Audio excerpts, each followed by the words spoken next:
Hello student, I hope you are fine. In previous video, we discussed revision number 2 of chapter 3 understanding quadrilaterals. Now today we will start our next revision number 3 of same chapter. ठीक है, ये आपका last revision है इस chapter का. इसमें मैंने 6 question दिया है आपको. ठीक है, आप वीडियो को पॉज करिए, क्वेश्चन को सॉल्व करने की कोशिश करिए. नहीं आता है तब आप वीडियो को कंटिन्यू देखिए. कोशिश करिए जहाँ क्वेश्चन आए कि पहले पॉज करें, सॉल्व करें, तो अगर नहीं आता है तब देखें हम. ठीक है, नहीं तो आप सीखेंगे कैसे. ठीक है, यहाँ पे मैंने आंसर्स भी राइट किए हैं इसीलिए. तो देखिए क्वेश्चन नंबर फर्स्ट है, the adjacent figure hope is a parallelogram. Find the angle measures x y and z. State the properties you use to find them. तो यहाँ पे देखिए हमें एक पैरेललोग्राम होप दिया है, इसमें हमें एक्स वाई जेड की वैल्यू फाइंड करनी है और बताना है कि क्या प्रॉपर्टी यूज करके हमने इसको सॉल्व किया है. जो प्रॉपर्टी यूज किया है उसे लिखना भी है वहाँ पे. ठीक है, तो देखिए जहाँ पे एक्स वाई जेड की वैल्यू हमें फाइंड करनी रहती है, वहाँ कई वे हो सकता है इसको सॉल्व करने का. ठीक है, बहुत तरीके हो सकते हैं, लेकिन रिजल्ट हर केस में हमें सेम ही मिलेगा चाहे जो प्रोसेस हम अप्लाई करें.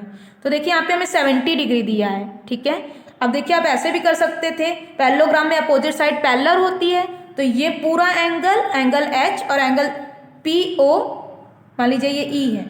ठीक है, सॉरी ई तो हो चुका है, पी ओ आर है मान लीजिए. ठीक है, एंगल पी ओ आर और एंगल ई एच ओ ये दोनों इक्वल होगा, करस्पॉन्डिंग एंगल्स है. तो आप ऐसे भी करके जेड की वैल्यू फाइंड कर सकते हैं. सबसे इजी तरीका हम आपको बताते हैं. हमने यहाँ पे देखिए लेट किया है ए, एंगल पी ओ एच यहाँ पे क्या है, ए है. ठीक है, तो देखिए दोनों लीनियर पेयर है, ये एंगल आ जाएगा, ये एंगल इसके इक्वल होगा क्योंकि पैरेललोग्राम में अपोजिट एंगल्स इक्वल होते हैं, ये आ जाएगा. ठीक है, उसके बाद हम क्या करेंगे, देखिए ये 40 डिग्री है, तो देखिए अल्टरनेट इंटीरियर एंगल्स इक्वल होंगे, तो ये भी 40 हो जाएगा. ठीक है, फिर देखिए 40 जेड प्लस दिस एंगल, तीनों मिलके ट्रायंगल फॉर्म कर रहे हैं, तो सम कितना होगा एंगल्स का, 180 डिग्री होगा. हम उससे क्या करेंगे, जेड की वैल्यू फाइंड कर लेंगे. ठीक है, नहीं तो बाकी तरीके से भी आप कर सकते हैं, दूसरा प्रोसेस अप्लाई करके. जो तरीका मेरा है वो हम आपको बता देते हैं. ठीक है, यहाँ लेट कर लेते हैं पहले, ये a angle P O H ये क्या है, ए है. ठीक है, हम लेट करें यहाँ पे, let angle P O A B A. ठीक है, हम फाइंड कर लेते हैं, तो क्या हो जाएगा, A plus 70 degree equal to 180 degree. Linear pair से प्रॉपर्टी भी हमें लिखना है, लीनियर पेयर.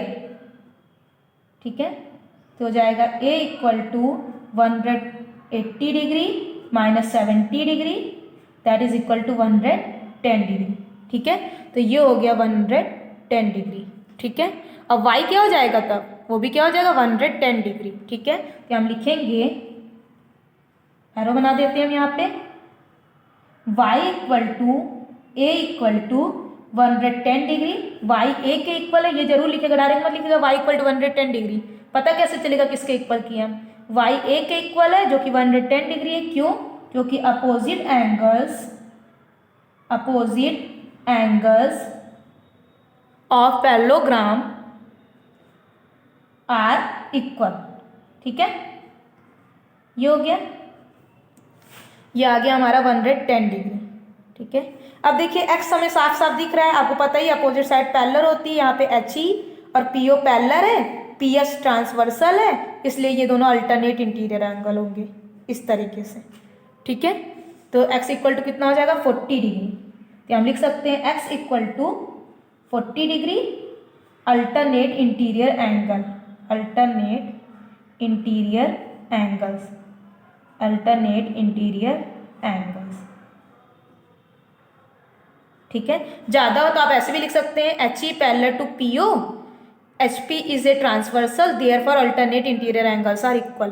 पूरा भी आप लिख सकते हैं. ठीक है, लिखना तो पूरा ही चाहिए वैसे वहाँ पे. अब देखिए ये 40 डिग्री आ गया, ये 110 डिग्री है, तीनों का सम कितना होगा, ये 180 डिग्री होगा. तो हम लिखेंगे यहाँ पे x plus A plus Z equal to 180 degree. Angle sum property. ठीक है, यहाँ पे क्या हो जाएगा, x की वैल्यू कितनी है 40 डिग्री प्लस एंगल ए कितना 110 degree plus Z equal to 180। Solve कर लीजिएगा, जेड की वैल्यू आपको 30 डिग्री मिल जाएगा। ठीक है, ये देखिए मैंने रिजल्ट लिखा हुआ है, y 110 x 40, जेड कितना होगा 30। आप आंसर्स को हाईलाइट भी कर सकते हैं। ठीक है, जेड फाइंड कर लीजिएगा। क्वेश्चन नंबर 2 देखिए, in the above figure, sorry in the above नहीं रहेगा, यहाँ बिलो रहेगा। In the below figure both risk, क्योंकि क्वेश्चन बुक में ऐसे ही दिया था। In the above figure both risk and clue are parallelograms, find the value of x, यहाँ बिलो कर लीजिए। ठीक है, in the below figure both risk and clue are parallelogram, find the value of x। तो हमें x की value find करना है, ये रिस्क और दूसरा क्या है क्लू, ये दोनों क्या है पैरेललोग्राम है, और हमें x फाइंड करना है। तो हम कैसे करेंगे, पैरेललोग्राम दिया है तो उसका कुछ ना कुछ तो यूज होगा ही। ठीक है, तो देखिए हम x की वैल्यू कैसे फाइंड कर सकते हैं। अगर हमें ये एंगल और ये एंगल मिल जाए तो आराम से हम x की वैल्यू फाइंड कर सकते हैं। ठीक है, हम ले लेते हैं ये a है और ये क्या है b है। ठीक है, हम लेट कर लेते हैं कि एंगल्स UECA एंड KSI क्या है b है। तो देखिए ये पैरेललोग्राम है। ठीक है, तो देखिए 70 डिग्री का अपोजिट एंगल क्या होगा, a होगा।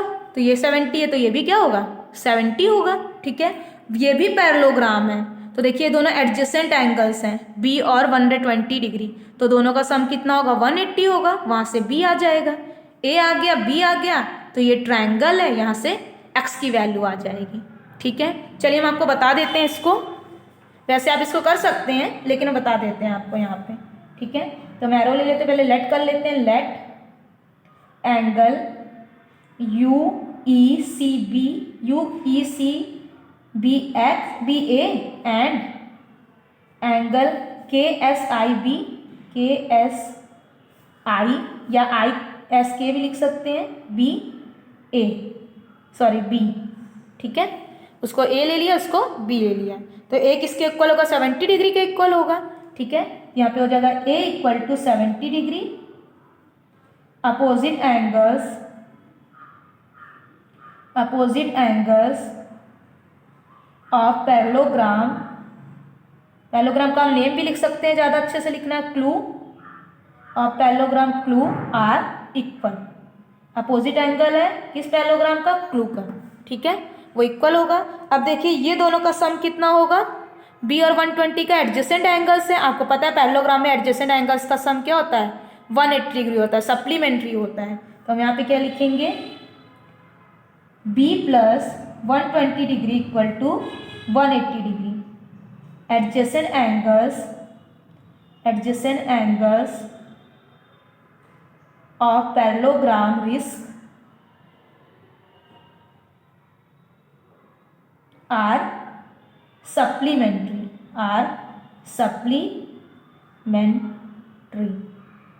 ठीक है, आर सप्लीमेंट्री, तो b की वैल्यू किसके इक्वल हो जाएगी 180 degree minus 120 degree, that is equal to 60 degree. ठीक है, अब देखिए हमें ये 70 मिल गया, ये 60 मिल गया, तीनों का सम कितना होगा 180 डिग्री होगा।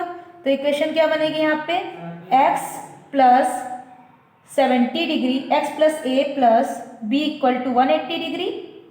एंगल सम प्रॉपर्टी, यहाँ पे वैल्यूज पुट करके आप x की वैल्यू फाइंड कर लीजिएगा, a पुट कर लीजिएगा, b पुट कर लीजिएगा, फाइंड कर लीजिएगा, आपको मिल जाएगा 50 डिग्री। ठीक है, समझ में आ रहा है। चलिए नेक्स्ट क्वेश्चन देखिए, क्वेश्चन नंबर 3।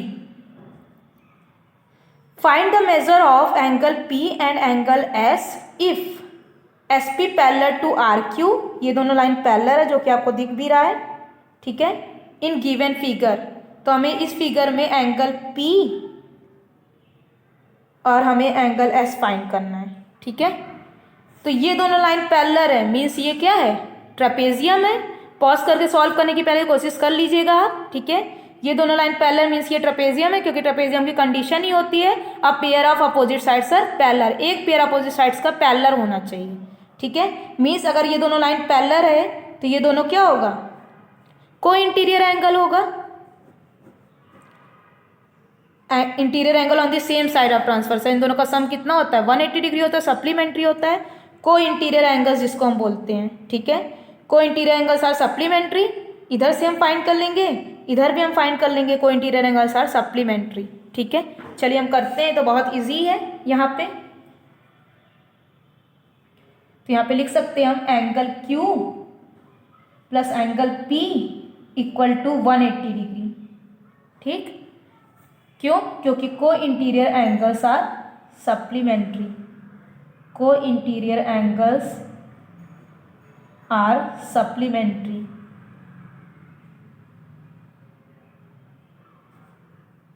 यहाँ पे कॉमा करके लिख सकते हैं SP पैरेलल टू RQ, क्योंकि वहाँ पे SQ पैरेलल टू RQ है, इसलिए को इंटीरियर एंगल सप्लीमेंट्री है। या तो आप ऐसे भी लिख सकते थे पूरी लाइन में SP parallel to RQ, PQ is a transversal, therefore angle Q plus angle P equal to 180 degree, को interior angles are supplementary.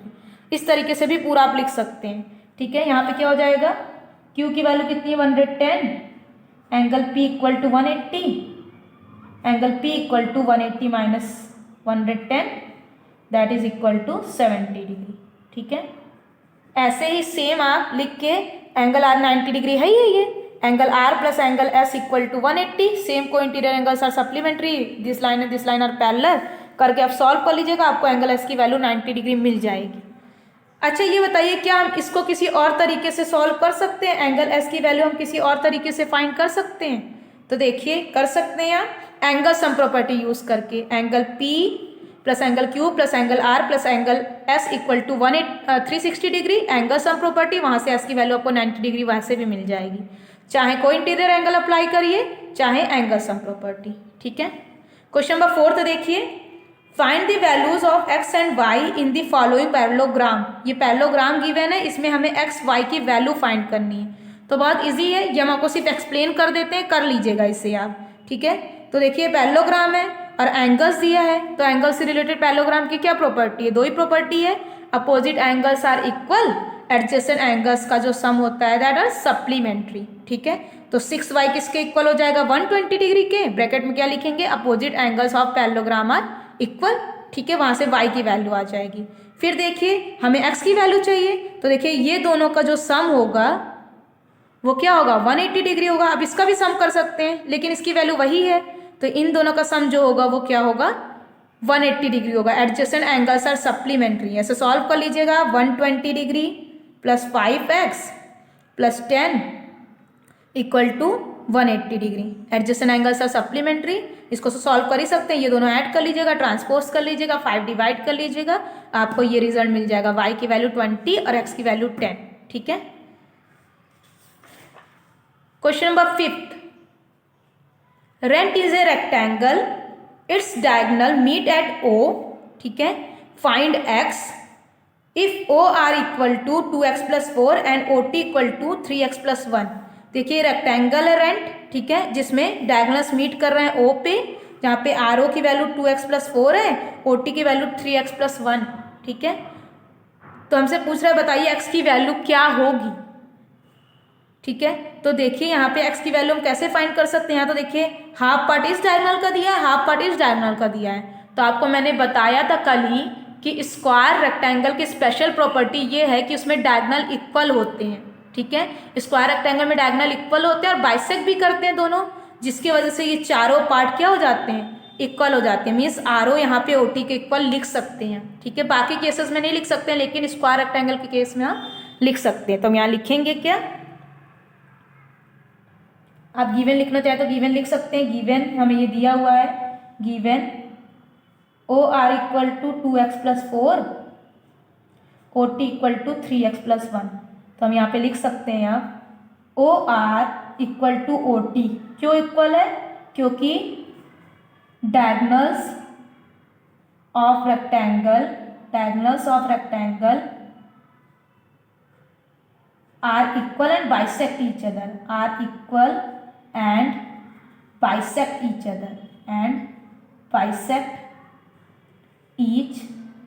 other। Rectangle में डायगोनल इक्वल होते हैं, बाइसेक्ट भी करते हैं, इस वजह से ये चारों पार्ट इक्वल हो जाते हैं। आप सॉल्व कर लीजिएगा। 2x plus 4 equal to 3x plus 1, variable एक साइड, कांस्टेंट एक साइड, दोनों नेगेटिव में आएगा, कैंसिल करिएगा, ये नहीं डायरेक्ट लिख दीजिएगा आंसर। सॉल्व करने में आपको ये रिजल्ट मिल जाएगा। ठीक है, ये नहीं कि यहाँ पे 2x - 3x आया तो आप लिख दिए x, नहीं, नेगेटिव x होगा। ठीक है, क्वेश्चन नंबर 6 देखिए, last question. State whether true और फॉल्स, हमें बताना है जो स्टेटमेंट लिखा है ये सही लिखा है कि नहीं लिखा है। ठीक है, तो यहाँ पे देखिए फर्स्ट क्वेश्चन लिखा हुआ है ऑल रेक्टेंगल्स आर स्क्वायर। क्या सारे रेक्टेंगल्स स्क्वायर हैं? क्या हम सारे रेक्टेंगल्स को स्क्वायर कह सकते हैं? ये क्वेश्चन है। ठीक है, तो हम कैसे चेक कर सकते हैं कि रेक्टेंगल्स स्क्वायर होंगे कि नहीं? तो देखिए हम सेकंड वाले की प्रॉपर्टी फर्स्ट में चेक करते हैं, क्योंकि रेक्टेंगल को बोल रहा है स्क्वायर, तो स्क्वायर की सारी प्रॉपर्टी रेक्टेंगल में होनी चाहिए ना, तभी तो हम उसको बोल सकते हैं कि वो रेक्टेंगल हमारा स्क्वायर है। तो चेक करते हैं हम। देखिए हमारे रेक्टेंगल में सारी स्क्वायर की प्रॉपर्टी होनी चाहिए, तो एक रेक्टेंगल है मान लीजिए ये। ठीक है, तो स्क्वायर की पहली प्रॉपर्टी क्या होती है? ऑल साइड्स आर इक्वल, लेकिन रेक्टेंगल में तो अपोजिट साइड इक्वल होती है ना, तो पहली ही प्रॉपर्टी यहाँ पे अनसेटिस्फाई कर गई, मीन्स सारे रेक्टेंगल्स स्क्वायर नहीं है। हम कह ही नहीं सकते कि रेक्टेंगल्स क्या है, स्क्वायर हैं। हम स्क्वायर की क्योंकि प्रॉपर्टी रेक्टेंगल में नहीं है, पहली प्रॉपर्टी हमारी अनसेटिस्फाई कर गई, दूसरी तो होती 90 डिग्री यहाँ पे होता है, लेकिन जब पहली नहीं प्रॉपर्टी सेटिस्फाई की, अगर एक भी प्रॉपर्टी कोई भी एक अनसेटिस्फाई कर गई तो वो फॉल्स हो जाएगा। तो यहाँ पे लिखेंगे false because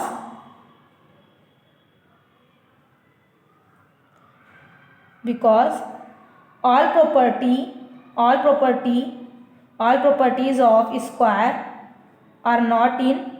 properties of square are not in rectangle या are not satisfy in rectangle, ऐसे भी लिख सकते हैं। सारी प्रॉपर्टी जो स्क्वायर की होती है वो रेक्टेंगल में नहीं है। False because all properties of square are not in rectangle. आप अपने तरीके से भी स्टेटमेंट लिख सकते हैं। ठीक है, नेक्स्ट देखते हैं last part B. All rhombuses are parallelogram, क्या सारे रोम्बसेस पैरेललोग्राम हैं? तो देखिए पैरेललोग्राम की प्रॉपर्टी अब हम रोम्बस में चेक करेंगे। ठीक है, सेकंड की फर्स्ट में चेक करते हैं। तो रोम्बस पहले हम बनाते हैं, यहाँ पे ड्रॉ कर लेते हैं, फिर चेक करते हैं सारे पैरेललोग्राम की प्रॉपर्टी क्या रोम्बस में है। तो ये रोम्बस है। ठीक है, तो पैरेललोग्राम में अपोजिट साइड्स इक्वल होती है, रोम्बस में तो ऑल साइड्स इक्वल होती है, मीन्स अपोजिट साइड तो इक्वल है ही है, प्रॉपर्टी पहले सेटिस्फाई। पैरेललोग्राम की दूसरी प्रॉपर्टी क्या होती है? Opposite angles are equal. तो आपको पता ही रोम्बस में अपोजिट एंगल्स क्या होते हैं? इक्वल होते हैं। सेकंड भी प्रॉपर्टी सेटिस्फाई कर गई।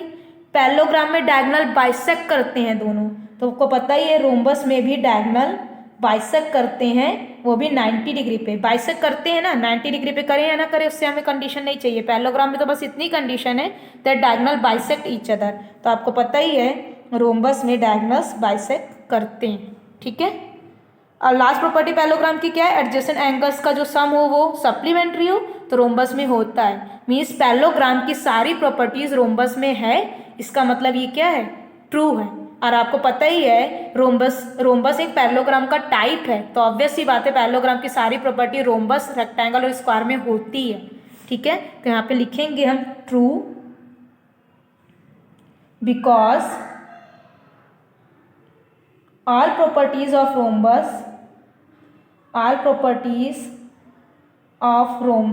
parallelogram are in rhombus।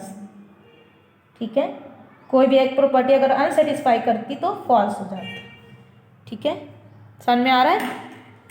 कर लेंगे आप। सेकंड को फर्स्ट में चेक करते हैं। ये चैप्टर आज आपका कंप्लीट हो गया है। अच्छे से सारे रिवीजन कर लीजिएगा, कोशिश करिए खुद से करने की कोशिश करिए पहले। ठीक है, thank you for watching and see you in the next video.